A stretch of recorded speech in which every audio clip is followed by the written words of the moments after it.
Bismillahirrahmanirrahim. Alhamdulillahirabbil alamin. Wa bihi nasta'inu ala umurid dunya waddin. Wassalatu wassalamu ala asyrafil anbiya'i wa sayyidil mursalin. Nabiyyina Muhammadin wa ala alihi wa sahbihi wa man tabi'ahum bi ihsanin ila yaumiddin.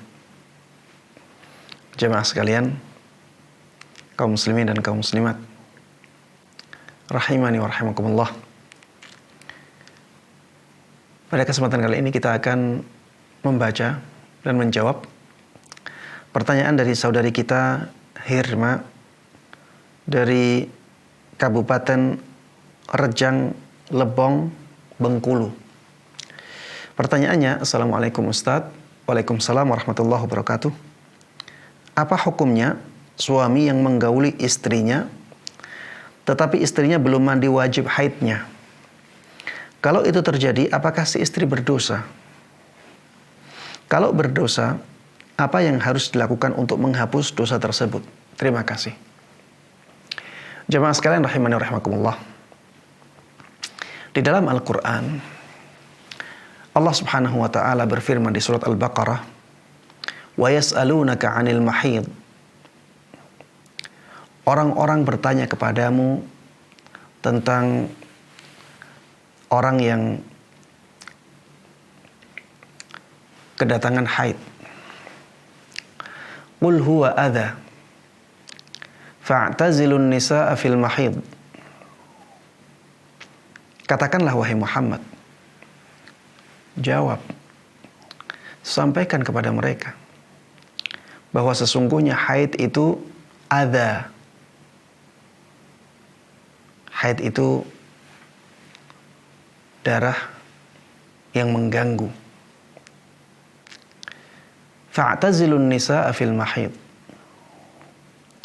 Maka jauhilah istri-istri kalian ketika mereka sedang haid. Wala taqrabuhunna hatta yatuhurn. Dan jangan dekati mereka sampai mereka suci dari haidnya.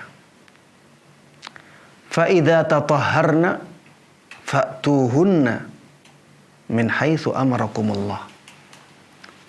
Ketika mereka sudah bersuci,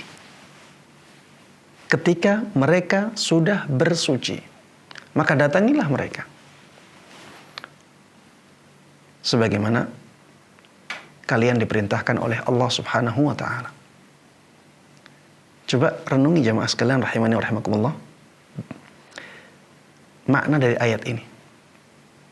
Wala taqrabuhunna hatta yadhur. Jangan dekati istri-istri kalian yang sedang haid tersebut sampai mereka suci dari haidnya. Apakah dengan seperti itu cukup? Jawabannya tidak. Karena Allah mengatakan setelah itu fa'idza tatahharna fa'tuhunna min haitsu amarakumullah. Apabila istri-istri kalian itu sudah bersuci, bukan suci dari haidnya, tapi melakukan ibadah bersuci. Dan ibadah bersuci dari haid adalah dengan apa? Mandi.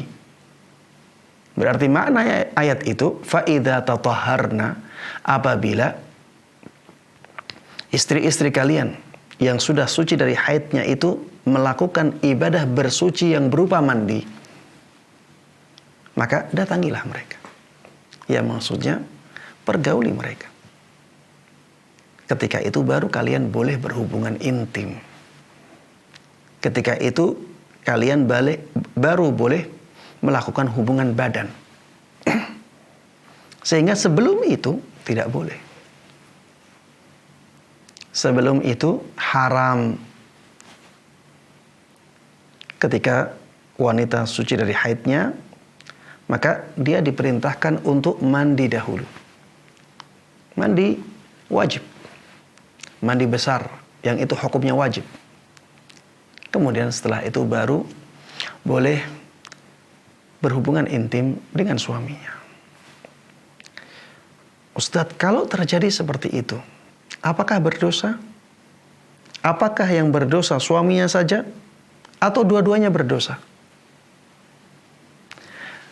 Kalau itu dilakukan secara sengaja oleh dua orang ini, keduanya sama-sama menginginkannya, maka berdosa dan dua-duanya berdosa. Kalau misalnya istri yang seperti itu dipaksa oleh suaminya, sebenarnya istrinya tidak ingin, tapi dipaksa oleh suami, maka di sini yang berdosa adalah suaminya. Istri tidak bersalah, dia dipaksa. Ya seperti orang yang diperkosa. Bukankah orang yang diperkosa itu melakukan perzinaan? Jawabannya iya. Tapi apakah yang diperkosa dia mendapatkan dosa besar? Jawabannya tidak. Yang memperkosa yang mendapatkan dosa besar. Yang diperkosa tidak.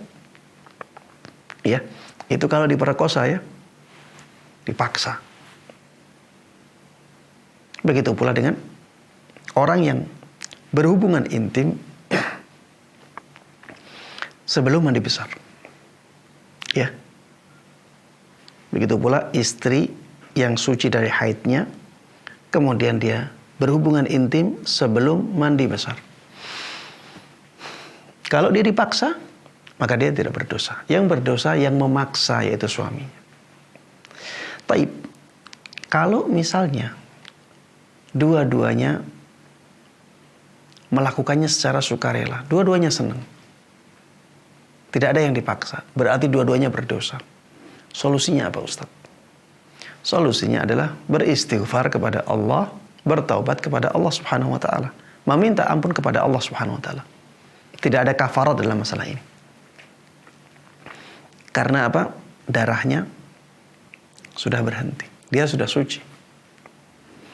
Apakah ini dosa besar, Ustadz? Jawabannya tidak. Ya, ini bukan dosa besar. Ya, banyak-banyak beristighfar kepada Allah Subhanahu wa taala, banyak-banyak meminta ampun kepada Allah Subhanahu wa taala. Dan sebisa mungkin ya jangan diulangi lagi. Ya. Kenapa Islam melarang seperti ini? Karena di sana ada mudarat. Islam tidak mungkin melarang sesuatu yang maslahatnya lebih besar atau maslahat murni. Kalau Islam melarang sesuatu, pasti mudaratnya lebih besar. Atau bahkan mudarat yang murni. Ya, makanya sebisa mungkin, sekuat mungkin, kita menghindari larangan-larangan dalam Islam. Karena agama Islam ini agama yang datang dari Allah Subhanahu wa ta'ala. Agama yang Rabbani. Allah lebih tahu dari kita. Wallahu ya'lamu wa antum la ta'lamun. Allah lah yang tahu, sedangkan kalian tidak tahu. Tapi jemaah sekalian rahimani wa rahimakumullah, ini yang bisa menjadi jawaban untuk pertanyaan ini. Wallahu ta'ala alam. Mudah-mudahan bermanfaat dan diberkahi. Amin amin ya rabbal alamin. Wa sallallahu wa sallama wa baraka ala nabiyina Muhammadin wa ala alihi wa sahbihi wa man tabi'ahum bi ihsanin ila yaumiddin. Walhamdulillahi rabbil alamin.